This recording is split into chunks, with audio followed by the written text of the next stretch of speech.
Meu grande sonho era cursar o ensino superior. Minha família preferiu que eu me casasse. E, por feliz coincidência, tinha uma Cruzeiro do Sul uma rua atrás de casa. Tive essa possibilidade. E aí, no decorrer do curso, eu me encantei. Quando eu fui acessando a plataforma, a metodologia, falei para minha filha, hoje começa uma nova história nas mulheres da minha família. Essa possibilidade de um futuro foi através da Cruzeiro do Sul Virtual. Se o tempo voa, decole. Fala galera, beleza? Estamos aqui para mais um episódio de iPod. Hoje nós temos uma convidada muito especial. Ela que é advogada, que trabalha já na área de mediação há alguns anos, que trabalha também com a experiência da neurociência e comportamento, é versada nessa área. E agora, sem mais delongas, eu gostaria de agradecer a sua presença, Gisélia Silva. Que honra ter você aqui com a gente. Obrigada, Gustavo, pelo convite. Para mim também é uma honra estar participando desse programa aqui e falando com o teu público. Muito bom. E eu gostaria também de dizer que, assim, foi muito gratificante saber que você queria estar aqui com a gente, que eu queria muito a sua presença, então a gente acabou concluindo essa agenda vindo de São Paulo, né, fazendo acontecer tudo isso. Minha muito primeira obrigado. Vinda americana, inclusive, né? Olha Embora só. seja tão próximo de São Paulo, mas... Desbravando novos ares, muito bom. Então tá bom. Eu fiz uma breve introdução sobre você, mas eu sempre prefiro que isso seja feito de forma muito mais integrativa, né? Então, por favor, se você puder fazer uma breve introdução sobre você mesmo, eu agradeço. Bom, Gustavo, a minha formação é jurídica, né? Eu tenho uma especialização em Direito Societário e antes de cursar Direito, eu havia feito um curso de línguas, né? De letras, língua inglesa. Morei fora do país por 3 anos e meio, quase 4 anos. Legal. Quando eu voltei, eu fiz o Direito e naquele momento o meu objetivo era ser uma advogada do direito internacional. Até pelo tempo que eu passei fora, o local onde eu trabalhava. Certo. Só que nem sempre a vida te encaminha para o lado que a gente pensa que a gente vai. E eu acabei entrando na área do direito societário, trabalhando com empresas, né? E a partir daí eu fiz uma especialização, um LLM, né, em direito societário. Muitos anos eu atuei numa empresa de energia elétrica, que inclusive é uma empresa que presta serviço aqui para a região, né, de Americana. Sim, que nós vamos falar um pouquinho também. Então, e essa empresa abriu capital aqui no Novo Mercado, que é um segmento de governança, né, o mais relevante que a gente tem na Bolsa aqui no Brasil, e também listou ADRs na Bolsa dos Estados Unidos, lá na SEC. Certo. Então, na NYSE, na verdade, né? A SEC é a Exchange Commission e a NYSE é a Bolsa de Valores de Nova York. Certo. Então, a partir disso, eu acabei saindo um pouquinho da área do direito e ingressando no mundo de governança corporativa. Bacana. Que acabou sendo a minha paixão, né? Gostei muito e a partir disso, todas as outras formações e todos os meus estudos foram voltados para essa área. Legal. E eu fico imaginando essa concomitância de tudo que você fez entre a neurociência e comportamento junto com a governança corporativa, o mix que isso deve ter te dado, né, de propriedade de fala, de interpretação de pessoas num mercado tão expansivo como esse. E assim, é muito interessante. Primeiro que eu gostaria de falar aqui para o público também, vocês notaram que existe um pequeno sotaque na fala dela. Pequeno, eu gostei, né? Do pequeno sotaque. Eu gostaria que você dissesse de onde você é, que a gente pudesse também dizer, né, passar o nosso sentimento para tudo que tem acontecido. Então, se você puder fazer isso, por favor. Eu sou gaúcha de Porto Alegre, né? Sim. Nestes últimos meses, a gente tem acompanhado, né, a tragédia, enfim, que aconteceu lá no Rio Grande do Sul.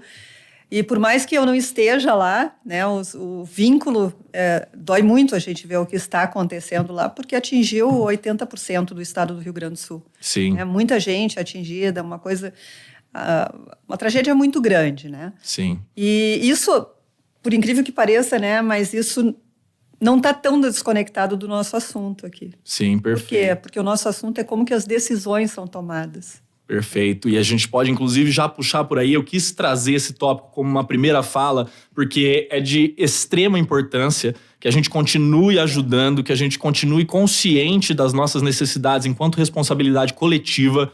Nas individualidades é que nós encontramos, às vezes, força para ajudar o coletivo.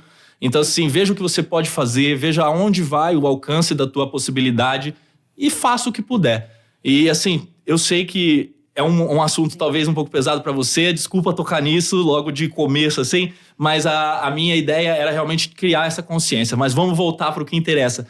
Você falou já sobre decisão. Tomada de decisão. Exatamente. Fala para mim como que isso está, então, interligado, não somente a esse assunto, mas todo o processo, não só da governança, mas do... Aí teve uma transição, né? Teve uma transição entre a advogada e a pessoa que é membro de um conselho de administração ou de um comitê de apoio ao conselho de administração. Certo. O advogado, ele vai colocar o que diz a lei, né? O que é a lei? A lei é um conjunto de regras que é constituído em determinado tempo histórico para manter o status quo, né? Sim. Então, quando a gente entra numa escola de direito, uma das primeiras coisas que nos dizem é assim: direito não é sinônimo de justiça. Isso é maravilhoso. Foram criadas regras para a convivência nesta sociedade de acordo com a cultura daquela sociedade. Tanto é que convivem, né, sistemas jurídicos diferentes. Sensacional. O que não é permitido aqui é permitido no Oriente ou é permitido na Ásia. São culturas diferentes que o ordenamento jurídico faz com que a convivência seja possível. Sim. Então, como advogada, se tu me fizesse uma pergunta, eu ia te responder o que diz a lei. Ponto. Né? Sim. O que acontece quando a gente pensa na pessoa que está por trás da decisão? Não é só o que diz a lei, né? Então, e já vou entrar num outro assunto aqui, que é a questão da mediação. Sim. Quando a gente vai para um processo judicial em que o juiz toma a decisão, é um terceiro que está tomando a decisão, né? Então, por exemplo, uma separação de um casal que tem filhos, possivelmente terá um que vai ter a sua necessidade atendida e o outro nem tanto, porque um ganha, o outro, né? Sim. Para que serve a mediação? Mediação serve para isolar as partes e o problema. Nós temos pessoas e temos o problema. Sim. E a gente vai tentar chegar na melhor decisão possível para ambos. Não é um terceiro que vai decidir. Somos nós que vamos tentar um diálogo, que muitas vezes já é difícil. Sim. Né? Isso vale para uma família, isso vale para uma empresa familiar, né? Para uma empresa com sócios, com expectativas ou com viés diferentes. Como que a gente trata? Né? Muitas vezes, no caso de uma empresa, uma disputa judicial pode ficar 20 anos. Em 20 anos, mata a empresa, Gustavo. Com certeza. Acabou a empresa. Né? Aí, bom, temos o processo de arbitragem, com uma série de questões que envolvem a arbitragem, mas é um terceiro que está tomando essa decisão. Então, dentro deste meu interesse pelo processo de tomada de decisão, me levou também a buscar a mediação. Certo. Como que eu torno o diálogo possível? Muitas vezes as pessoas não querem conversar. Porque é tão diferente a minha perspectiva da tua. Sim. E o meu viés me diz que eu estou certa. Exatamente. Eu não consigo me despir, né, de toda uma história, toda uma trajetória que eu tenho para te ouvir.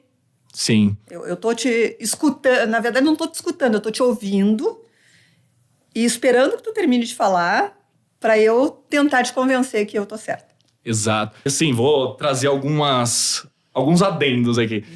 Você falou sobre esse poder da negociação, essa necessidade da negociação, de encontrar um meio de campo, né? E eu tenho lido alguns livros nesse âmbito. Eu li um, inclusive, que é Como Chegar ao Sim. Sim. É clássico. Perfeito. E esse livro, ele fala muito sobre isso, sobre você isolar os problemas, né? Sim. Discernir isso, diferente das pessoas. E dentro do próprio contexto que você disse da mediação, eu acho que isso é um viés de liderança também. Você entender e querer contemplar uma necessidade de ambas as pessoas. Você faz a mediação na mediativa, certo? O curso foi do Instituto Mediativo de Mediação Transformativa, né? Que ele... Aliás, tem 2 filmes. Eu adoro cinema. Que bom, eu também. Tem 2 filmes que quem gosta desse tema, né, das pessoas e como se tomam as decisões, certo. O quão lógico a gente acha que nós agimos e nós não somos tão racionais como nós pensamos que somos. Tem um filme que é bem antigo, se chama O Deus da Carnificina. Ok. Vale muito a pena, tá? Ele se passa numa situação de 2 adolescentes que têm um problema na escola e existe o processo de mediação, né, naquela cultura, naquele país. Então, os pais se encontram para tentar tratar, né, do que vai acontecer. E aí é uma loucura, porque aí os pais enlouquecem. Aí vem toda a loucura de 4 pessoas. Entendi. Os meninos, no final do filme, estão brincando juntos e os pais se matando. Entendi. Então, essas questões assim, do que está por trás da nossa racionalidade é muito interessante, né? Sim. E tem outro filme que se chama Sete Años. É um filme espanhol, que trata também de uma outra história muito legal, que tem 4 sócios numa empresa e eles foram pegos pelo fisco. Certo. Então, o fiscal vai chegar na empresa, vai encontrar coisas erradas e tem que ter um culpado. Ok. Se os 4 forem culpados, os 4 vão para a cadeia e acaba a empresa. Certo. Então, eles chamam um mediador para ajudá-los a decidir quem vai para a cadeia. Nossa, esse deve ser muito bom. É muito legal também. Porque aí, quando começa a conversa, né, entre o diálogo entre as pessoas, aí vai se manifestando aquilo que no dia a dia a gente às vezes não reconhece. Eu já fiquei interessado pelo filme. Você sabe me dizer em que plataforma tem? Pode ficar à vontade de falar aqui que a gente ainda é pequenininho. Eu acho que é Netflix. Tá. E esse outro, O Deus da Carnificina, eu não lembro. Procura no YouTube. Com certeza. A gente encontra por aí. É bem antigo. Sim. É com a Judy Foster, aliás. Que maravilha. Mas são 2 filmes que valem muito. Eu gosto muito de cinema. Né? Então, acho que claramente eles te explicam como que funciona essas coisas que às vezes, falando da teoria, não fica tão claro, né? Como que funciona. Sim. E você falou da mediação, eu queria entender um pouquinho mais sobre isso. A mediação, ela ocorre somente em processos jurídicos ou, por exemplo, você é uma mediadora privada, certo? Então, eu posso contratar o seu serviço para mediar qualquer situação que seja plausível, ou como funciona isso? Sim. Por que eu citei o exemplo do jurídico? Porque quando eu estava fazendo o curso foi na pandemia. Certo. Na pandemia, teve muitas separações judiciais. Certo. Então, o que acontece? A Procuradoria do Estado, ela oferece para os casais a possibilidade de eles participarem de um processo de mediação, chegarem num consenso e aí o juiz homologa. Certo. Porque se isso não acontece, eram tantos casos que o juiz tinha 1 hora. Não, imagina. Tá na frente do juiz e ele vai tomar uma decisão e tu vai conviver o resto da vida com aquela decisão. Certo. Né? Que um terceiro tomou. E principalmente quando tem crianças envolvidas, a gente não está falando só de uma separação de um casal, a gente está falando de uma relação que vai perdurar por muito tempo. Com certeza, impactos, né? Sim. Então, é dado essa perspectiva.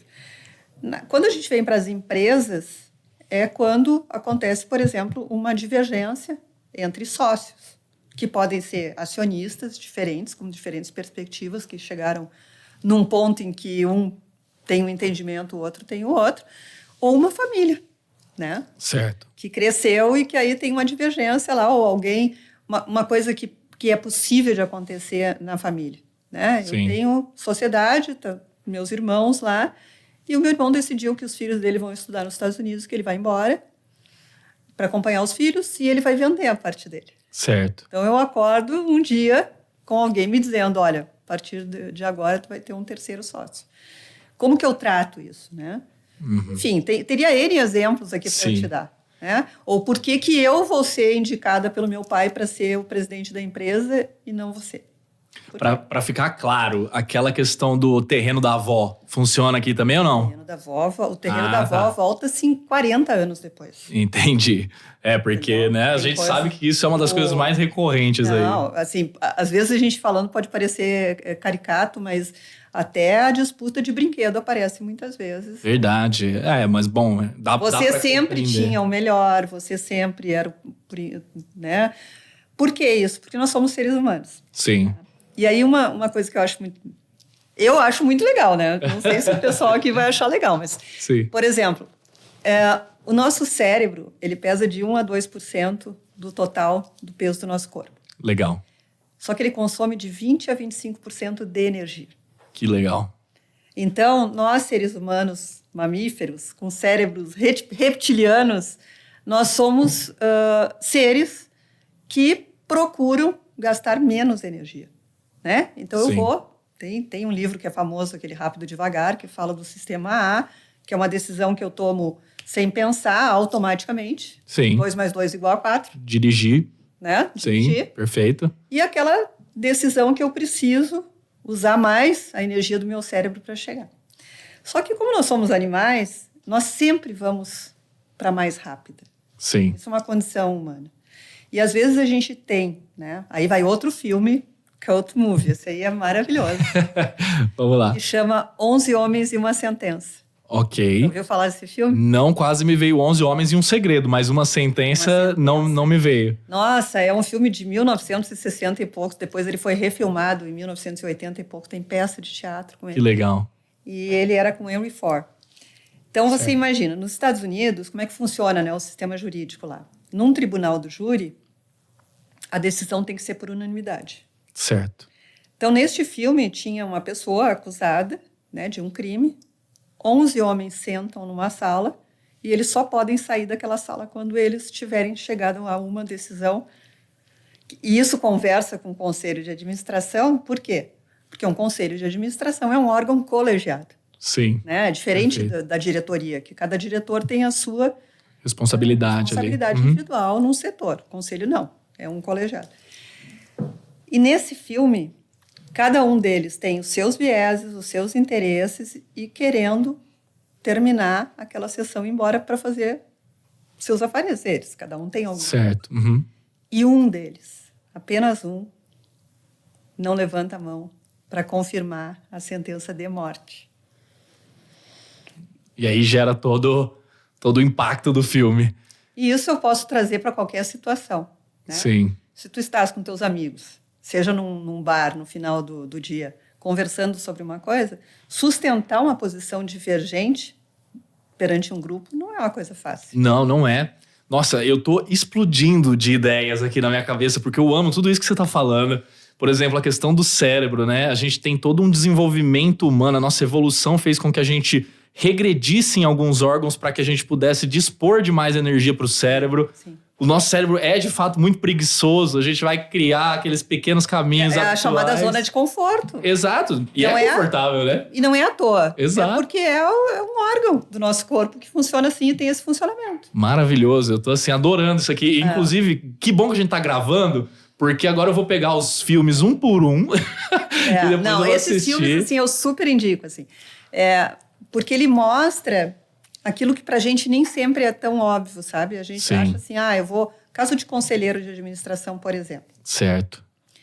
Eu, até alguns anos atrás, governança ainda é uma coisa nova no Brasil. Sim. Ela surgiu aqui no final dos anos 90, mais intensamente, mas ainda é muito novo. Inclusive, deixa eu fazer uma pausa. Você é do IBGC, ou trabalhou para o IBGC. Eu sou instrutora dos cursos do IBGC e sou certificada lá, né? Harvard, exatamente. Harvard então, assim, antes de Harvard do IBGC, né? Que maravilha. Inclusive, nós tivemos uma convidada aqui que foi a Heloísa Bedix. Exato, foi sua companheira lá. A Heloísa Bedix foi diretora do IBGC, excelente pessoa. Sim. Qualificadíssima, assim, uma amiga querida também. Que bom, que bom. Não, é sempre bom ter pessoas assim do gabarito de vocês. Muito, muito bom.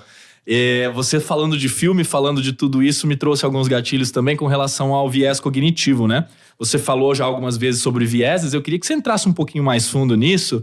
Tem algum exemplo de viés que mais destaca para você? Por exemplo, eu diria assim, o viés de confirmação. Né? Sempre. Ia ser muito... É o mais, né, que a gente corriqueiro, vê né? mais corriqueiro, assim, né? E que tem a ver com isso que eu te falei do filme, né? Sim. É muito mais confortável, aí tu pensa lá no meu cérebro, né? É muito mais confortável eu estar num ambiente em que eu concordo com as pessoas do que eu entrar, né, num debate com as pessoas, porque nem todo mundo aceita a tua ideia, né? Sim. E hoje é uma coisa que não é só do Brasil, é do mundo inteiro. A gente está vivendo uma era em que as pessoas ouvem, e aí tem a diferença, não sei se sabe qual é a diferença entre ouvir e escutar.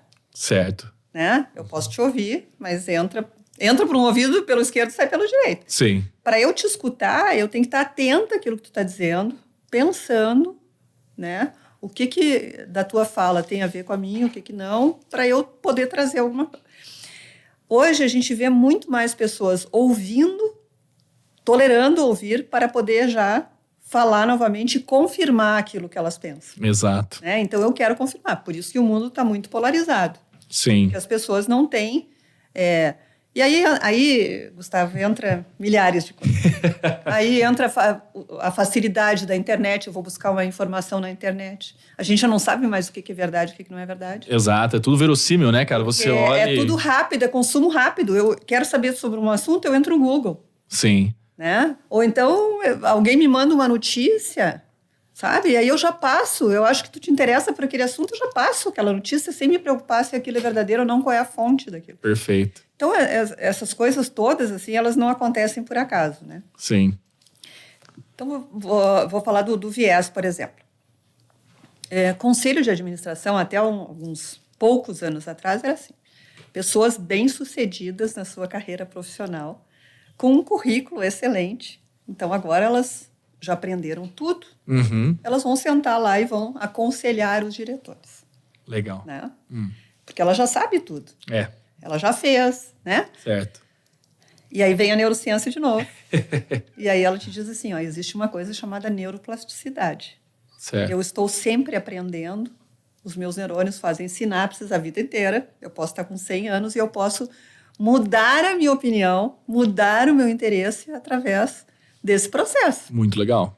Então, eu, por exemplo, já perguntei, nem lembro mais o que, mas para um conselheiro, e ele disse, não, mas... educação continuada, já ouviu falar sobre isso? Sim. Educação continuada que o conselheiro deve estar sempre, né, se atualizando, né, etc.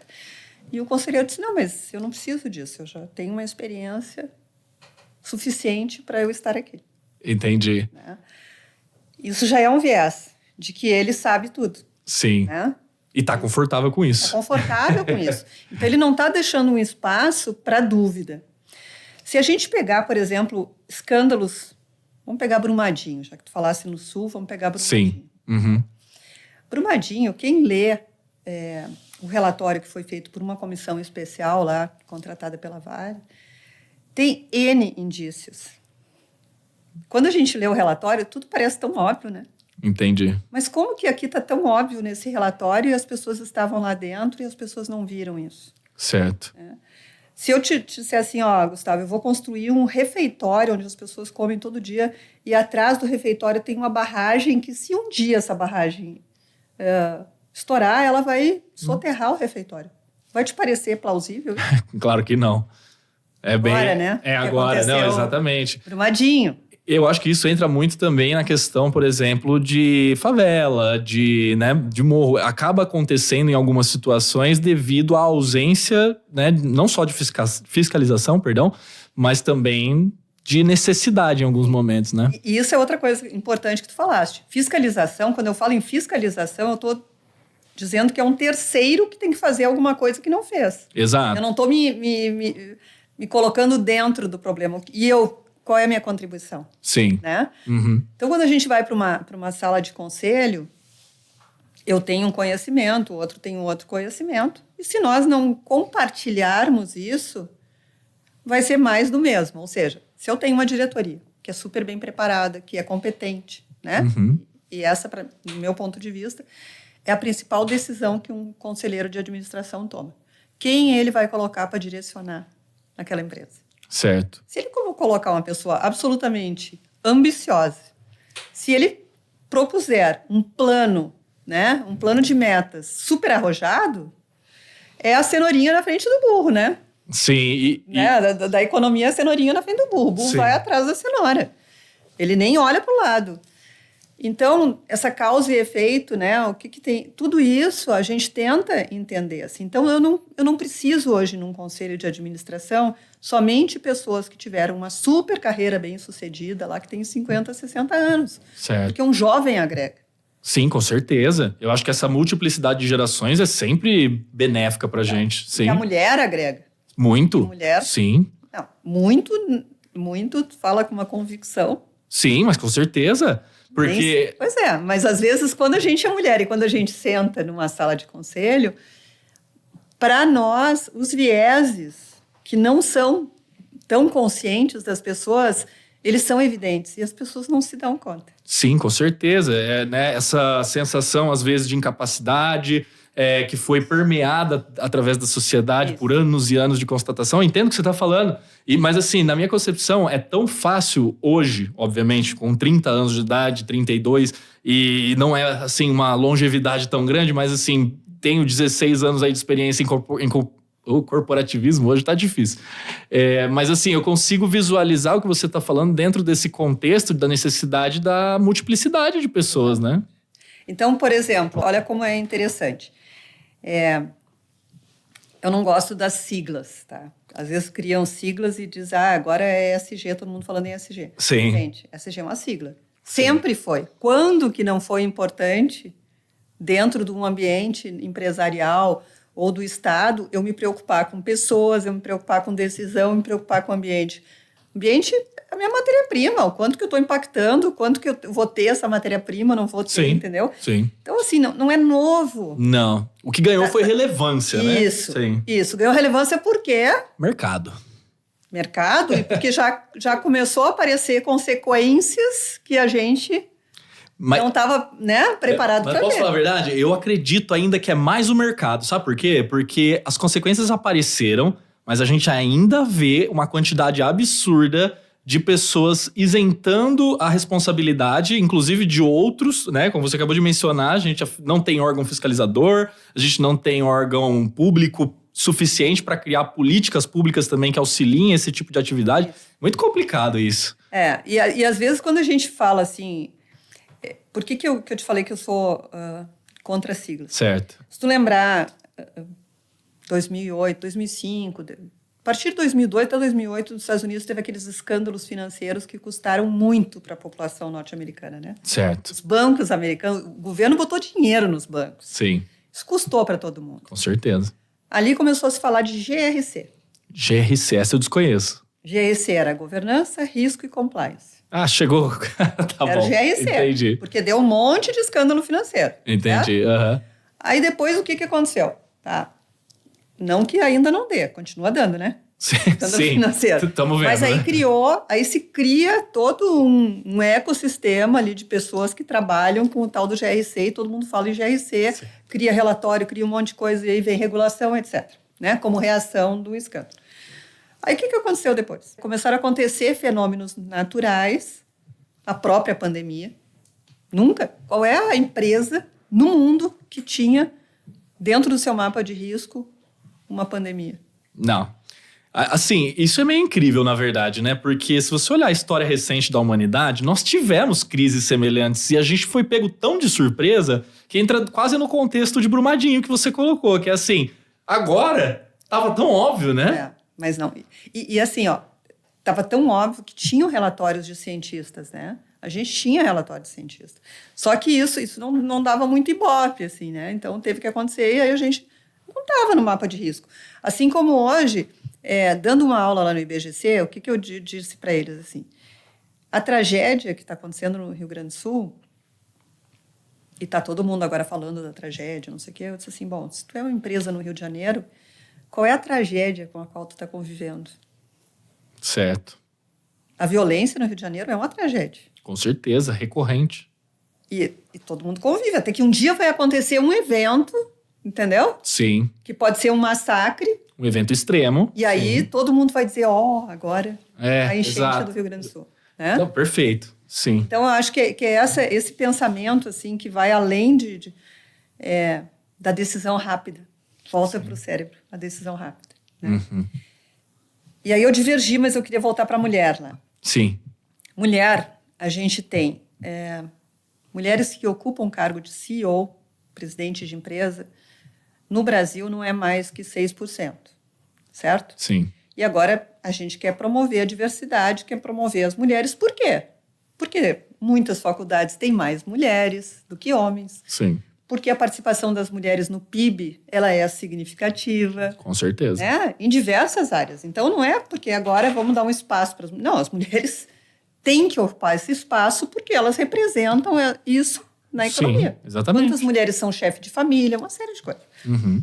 Só que, hoje, quando se busca uma mulher para ser membro de conselho de administração, qual é o primeiro pré-requisito? Ser CEO. Entendi. Você não dá experiência e aí você quer a experiência. Se você pegar os headhunters, a grande maioria dos headhunters, você vai ver que eles buscam mulheres que tenham...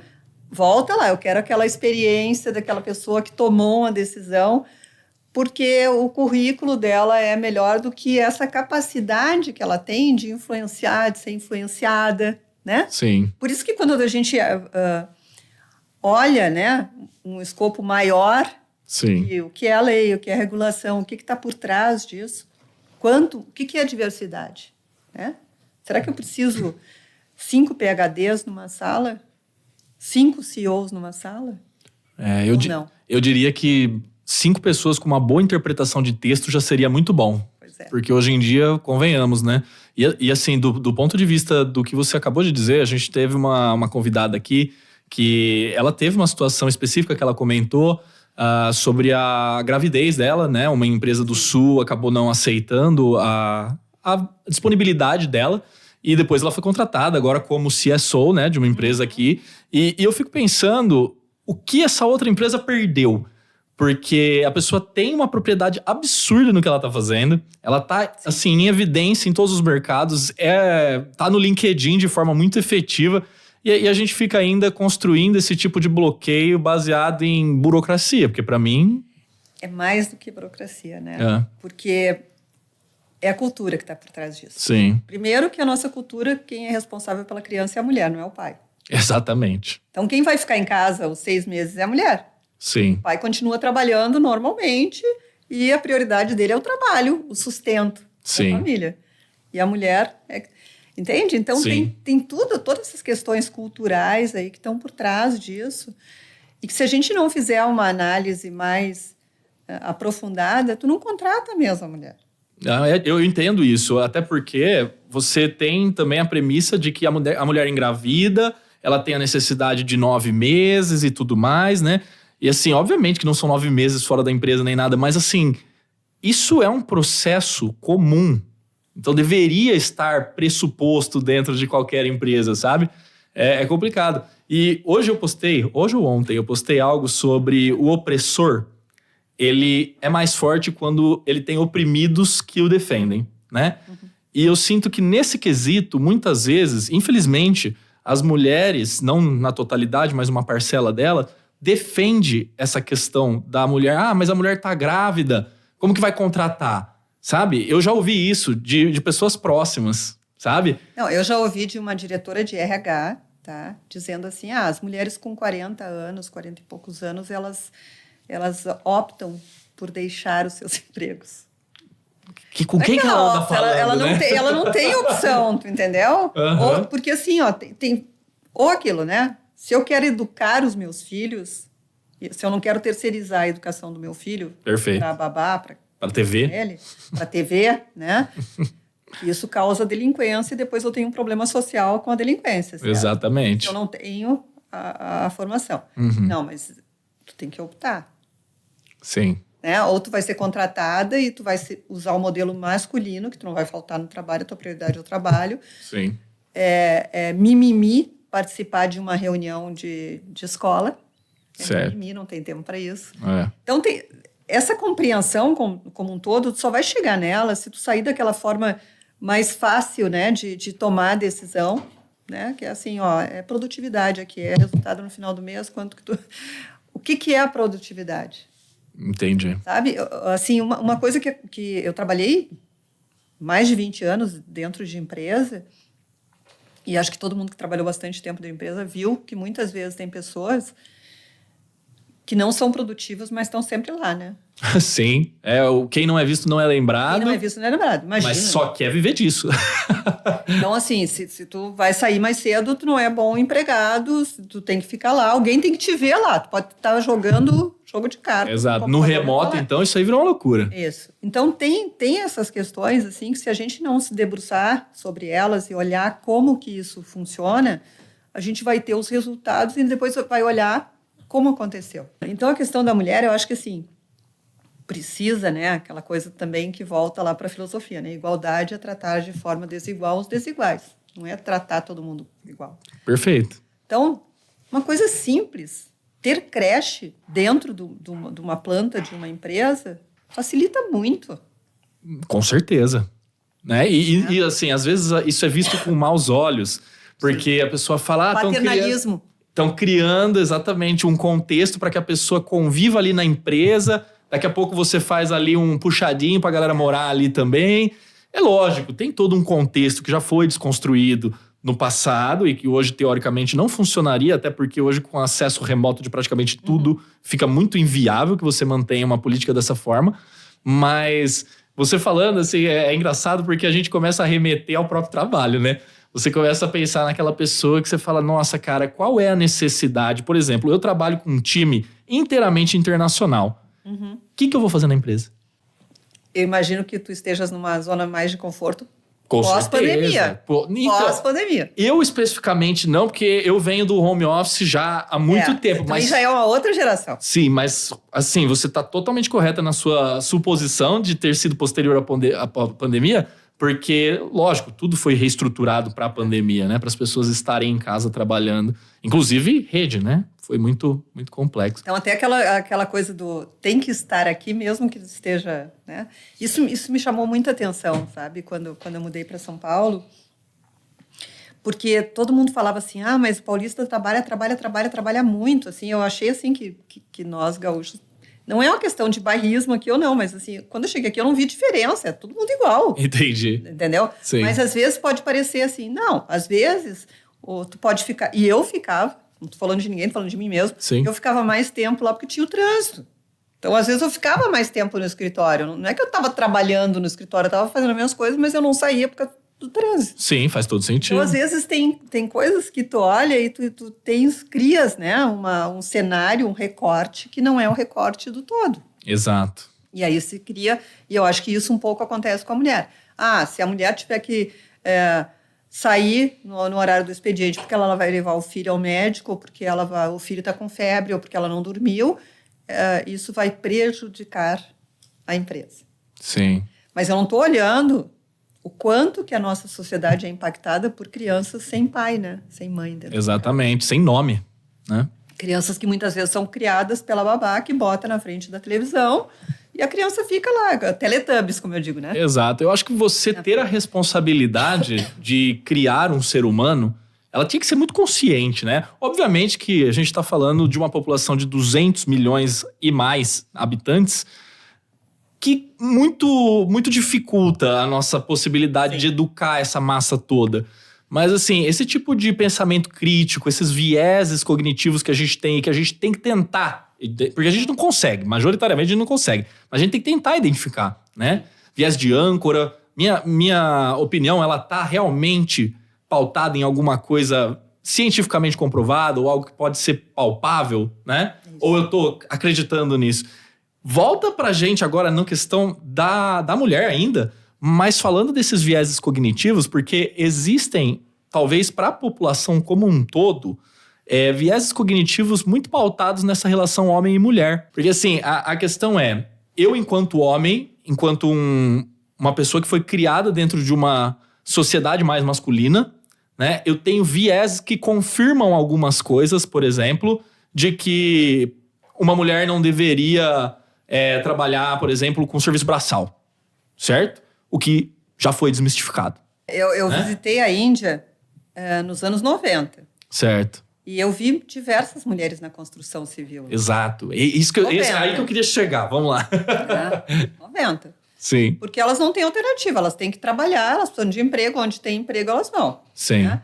Aqui, as primeiras, eu acho que ano 2000, por aí, que a gente teve as primeiras mulheres que... por exemplo, em eletricidade, eletricista mulher. Sim. Porque eles achavam que para subir num poste tinha que ser homem, não podia ser mulher. Sim. Entende? Então ela não podia fazer... Algum problema de equilíbrio, né? Mental assim. Nosso mesmo, porque... São crenças que a gente tem. Sim. E os vieses... numa das aulas que eu dei lá no IBGC, nós tínhamos um grupo de pessoas e a atividade que eles tinham que fazer era constituir um comitê de apoio para o conselho. Legal. Então, tinham vários itens lá, que eles tinham que dizer sim ou não, né? Como o número de pessoas, formação, etc. E aí tinha Um dos itens é pelo menos uma mulher. Aí eles disseram, sim, desde que seja competente, sem problema. Tá? Ok. Seguiu o exercício. Lá, mais na frente, tinha outra proposta. Um estrangeiro. Excelente. Né? Ok. Aí, quando eu fui dar devolutiva para eles, eu disse, vocês se deram conta do viés? E aí eles disseram, não, mas é normal, assim, dizer desde que seja competente. Tem que ser competente, independente do gênero. Sim. Aí eu disse assim, olha, nunca vi indicar um homem e alguém perguntar assim, desde que seja competente. A gente não ouve. Exatamente. É. E eu trabalhei a minha vida inteira com homens muito competentes e alguns não tão competentes. E por que quando a gente propôs o estrangeiro, vocês não falaram, sim, legal, desde que seja competente? Então, o estrangeiro, ele vai ser competente porque ele é estrangeiro, ele vai agregar. Entendi. A mulher, ela tem que ter esse... Então, é muito inconsciente, é uma cultura, né? É uma cultura. E o Karnal que fala, né, que não tem história neutra, porque não tem ser humano neutro. Não. Então, o historiador, ele vai contar com toda a ideologia dele, com todas as coisas que ele carrega, né, de crenças daquela sociedade. Então, não tem. Perfeito. Então, assim, se eu não sei disso, né, eu posso tomar decisões que não são as melhores decisões, que poderiam ser tomadas. Exato, até porque a neutralidade é uma decisão, né? Se você fica neutro, obviamente você está escolhendo o lado que tem mais força, seja ela política, seja ela, né? Então, assim, eu teria assim, inúmeros exemplos para te dar. Uma oportunidade que eu fiquei mais de 5 minutos com a minha mão levantada para falar, numa reunião. Tá? Numa reunião, um grupo de homens, eu era a única mulher, tinham prestadores de serviço, não era todo mundo da empresa. E eu fiz de propósito, eu não queria dizer, eu quero falar agora, não. Eu vou ficar aqui com a minha mãozinha aqui. Certo. Né? Vamos ver se alguém vai ver que eu tô com a minha mãozinha levantada. Uhum. Fiquei, sem mentira nenhuma, mais de 5 minutos. Quando alguém viu, a Gisele quer falar. Que eu comecei a falar, eu devo ter dito 5 palavras e a pessoa que estava do meu lado me interrompeu. Certo. Aí qual foi a minha atitude imediata? Eu fiz assim para ele. Sim. Não, agora eu vou falar. Porque assim, eu já... Mas sabe quando já tá assim, não aguenta? Mas Sim, eu sim. esperei quase 10 minutos para falar e agora eu tô falando. Por que você tá me interrompendo? O que tá por trás disso? O que eu tô falando não é importante. O que ele vai falar é mais importante. Sim. Ah, é uma pessoa ignorante? Não, ao contrário. É uma pessoa, sabe, educada, qualificada, enfim. Mas é tão automático... Eu entendo. Você não tá criticando a pessoa em si, você tá criticando essa inconsciência, né? Que todos permeia. nós temos. Exato. Se a gente não estiver atento para isso, a gente toma decisões. Então, outra coisa que acontece no mundo de organizações, de empresas, o diretor-presidente, normalmente a própria personalidade dele é uma personalidade forte, é uma pessoa que tem uma liderança forte, esse é o papel dele. Certo. Para isso que ele está lá. Exato. Para fazer, para executar, para trazer o time dele. Uhum.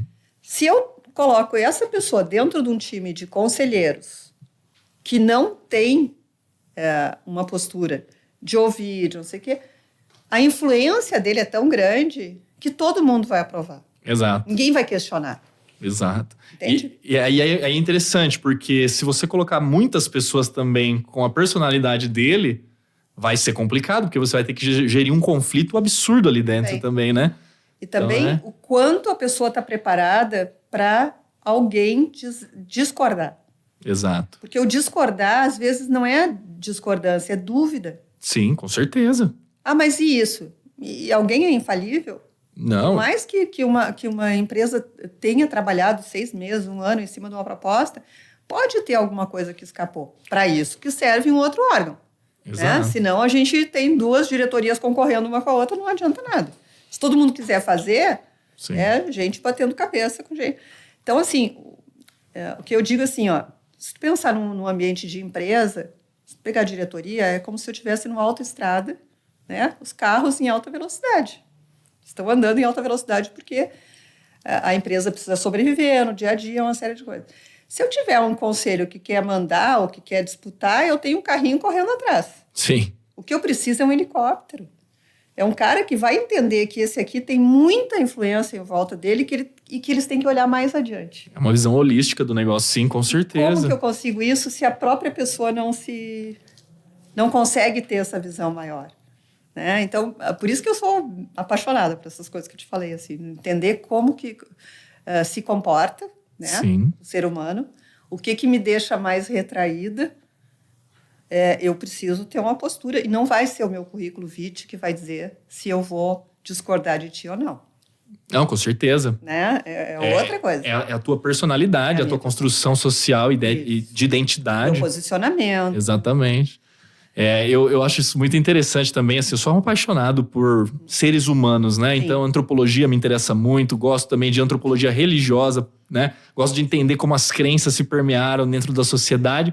Só que isso me faz muito cético. Às vezes, as pessoas têm uma certa dificuldade com o ceticismo também. E é o que você falou. Às vezes eu não tô te ofendendo ou te criticando porque eu tô duvidando ou te fazendo uma pergunta. Sim. É porque eu quero entender melhor. Exato. E eu sinto muita falta, sabe? Desse ambiente mais crítico. Eu falo pra minha esposa, eu falo... Carol, às vezes eu sinto que eu tô conversando com as pessoas e eu me sinto um tanto agredido no sentido de... Assim, a pessoa me olha, pô, cara, você tá perguntando uma coisa que é tão óbvia. Mas pra mim não é óbvia, né? Então, assim, são questões, eu ia falar viés, mas são questões pessoais, realmente, que devem ser... E isso tu pode transportar para outros ambientes. Se tu pegar, por exemplo, empresas familiares, sucessão. Certo. Sucessão é um tabu. Certo. Muitas, não estou dizendo que não estou afirmando, estou dizendo que sucessão pode ser um tabu. Por quê? Quando eu penso em sucessão, o que está por trás disso? A finitude humana, né? Sim. Alguém que construiu um negócio, que está lá à frente daquele negócio que fez ele crescer, pode, em determinado momento, não estar lá. Sim. Então, como que eu trago esse assunto sem trazer essa carga? Não é essa carga. Isso aí é todos nós, né? Não vai morrer porque é mais velho, pode morrer porque é jovem, pode morrer a qualquer momento. Exato. Mas eu tenho que separar, né, a pessoa do negócio. Sim. Né? Como é que esse negócio sobrevive? Então, tem uma empresa de Minas Gerais que eles fazem um exercício lá há alguns anos que eu acho muito interessante. Que o patriarca, lá, a pessoa que desenvolveu a empresa, ele faz um dia lá de vamos pensar a empresa daqui a 100 anos. Certo. Por quê? Ele disse assim, porque daqui a 100 anos eu não vou estar aqui. Eles não têm dúvida que eu não vou estar aqui. Eu já vou ter morrido, eu não vou viver mais 100 anos. E eu quero que eles pensem a empresa sem mim. Vão ter que começar a mudar isso aí, hein? Vai ter que ir para 120, porque do jeito que a gente tá pois indo... do jeito que né? tá. Daqui a pouco, o pessoal com 100 anos ali, isso, quanto tempo você tem de casa aqui? 120. Você vai, o que é isso, gente? Entendeu? Mas, assim, é uma forma de provocar, né? Com certeza. Me tira da cena e ver como. Como que joga. E assim, eu tava pensando, né, dentro desse contexto de sucessão, às vezes a gente tem a ideia de quem sucede, às vezes vem somente pela associação de networking, né? E não pela competência. A gente já viu no mercado situações absurdamente contrárias a esse tipo de crença. Por exemplo, Copenhagen, né? Então, nós tínhamos lá um gestor e esse gestor deixou de fazer parte da companhia. Não me vem à cabeça se ele faleceu ou se ele deixou de fazer parte. A filha dele assumiu e ela quadruplicou o lucro da Copenhagen, né? Inclusive, acredito que agora, recentemente, foi vendida. Mas já puxando isso, né?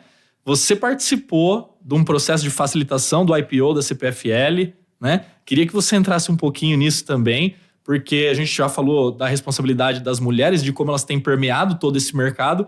Você é uma expoente, você tem obra, tem coautoria em vários livros, eu já fui pesquisar também e vou ler, né? Então, gostaria que você pudesse falar um pouquinho como foi essa experiência. Foi uma experiência muitos anos atrás, assim, eu estava recém-vinda de Porto Alegre, estava na área jurídica na época, né? E o que aconteceu? 2001, 2002, teve o apagão. Nossa, sim. De energia elétrica, né? E a CPFL, ela tinha, quando houve a privatização da distribuição lá, entraram, pela primeira vez, fizeram parcerias, fundos de pensão, bancos e conglomerados econômicos, como Camargo Corrêa, Votorantim. Okay. Se tu pegar assim, um fundo de pensão, qual é o objetivo dele? Eu posso ganhar menos, eu aceito ganhar menos, mas eu tenho que ganhar sempre, porque eu vou pagar para os pensionistas. Ok. Certo? Eu sou um banco, eu quero investir. Eu preciso de um resultado mais no curto prazo. Ok. Aí vem o Votorantim, que consome energia, ou o Camargo Corrêa, que constrói.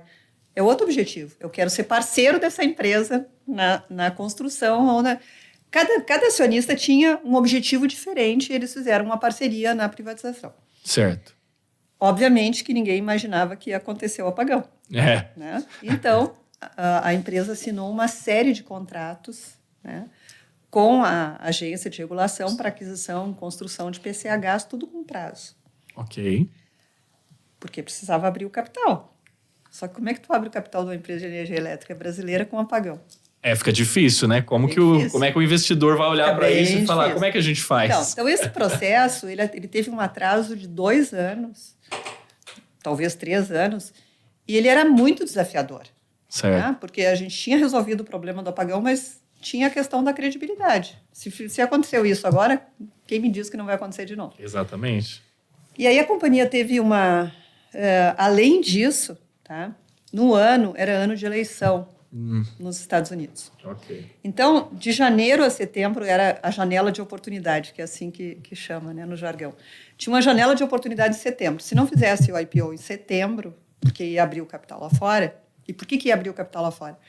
Porque empresa de energia elétrica é o que a gente chama de empresa de capital intensivo. Eu preciso de muito dinheiro. Certo. Né? Uma construção de uma usina demora 20, 30 anos lá. Então, é muito dinheiro. Ok. E no Brasil, eu não tinha poupança suficiente para financiar os projetos de investimento. Eu precisava abrir o capital lá fora também. Certo. E eu tinha 9 meses para fazer isso.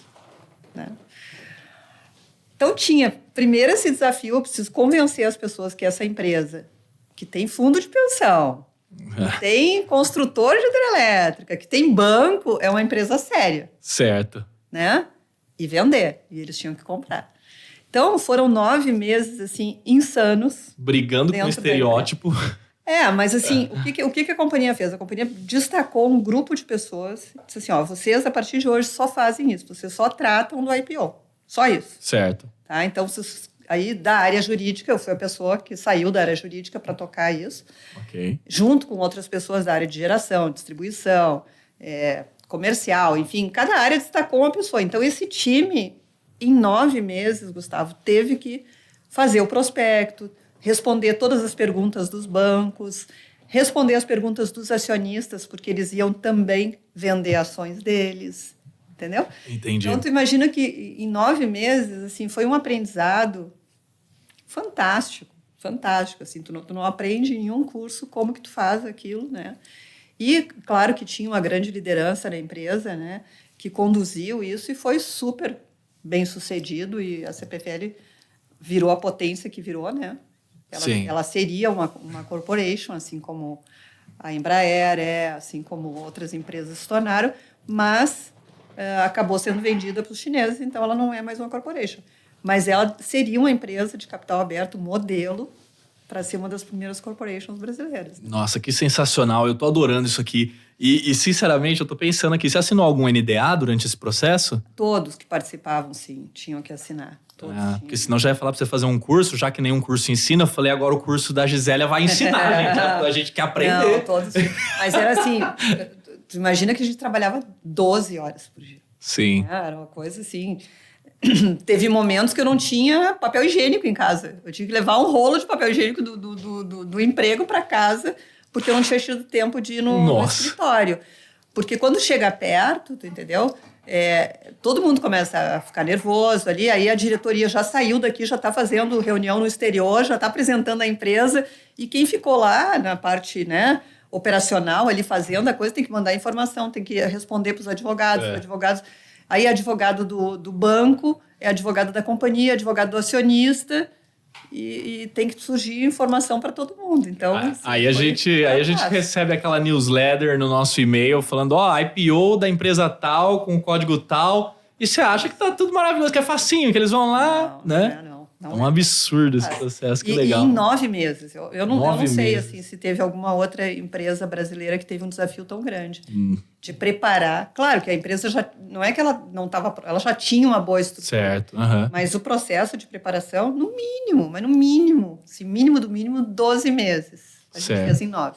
Assim, se houve outra, não tira o mérito da de vocês. Então, assim, Foi parabéns, que coisa incrível. Foi muito legal. E, sinceramente, assim, eu por mim ficava aqui papeando com você durante dias, sinceramente. Foi um prazerzaço. Já passou 1 hora? Não, a gente tá chegando, tá faltando aqui mais uns 2, 3 minutinhos. Queria fazer um encerramento adequado, mas eu falei, passa muito rápido. E assim, se eu soubesse que eu seria agraciado com uma presença tão gostosa, assim, da gente falar tanta coisa legal, filme e tudo mais, eu sinceramente já tinha procurado. Já me passa mais contato assim, igual você, por favor, tá bom? Pra gente já fazer um networking legal aqui.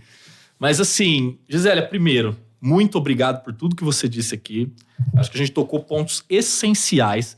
A gente falou sobre esse processo de tomada de decisões, como a neurociência se aplica, mediação. Dava para explorar muito mais tudo isso. Olha, dava para fazer 1 hora sobre cada tema facinho. Com certeza. Quem sabe, né? A gente tem tempo aí. Eu falo para minha esposa, sempre que vem alguém que eu gosto muito, eu já fico pensando em como eu vou trazer de novo. A gente tem que pensar numa frequência maior, sei lá o que a gente vai fazer. Vamos fazer live, né?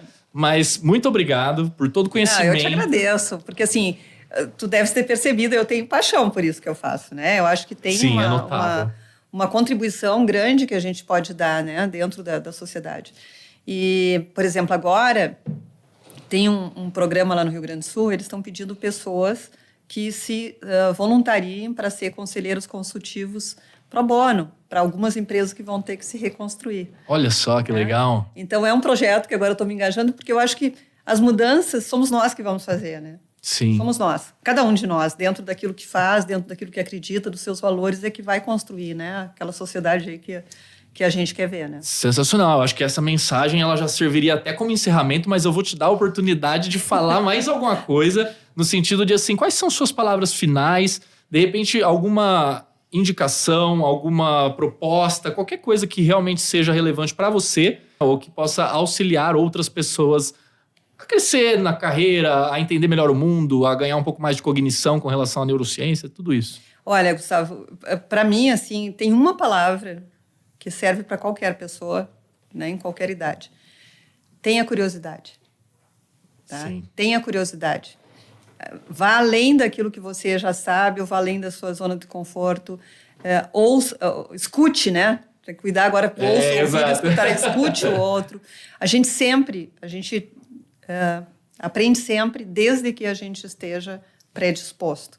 E muitas vezes essa inflexibilidade, ela vira burocracia, ela vira uma série de coisas que acabam no dia a dia não deixando que a gente flua, né? Eu acho que hoje a gente tem esse desafio muito importante, né?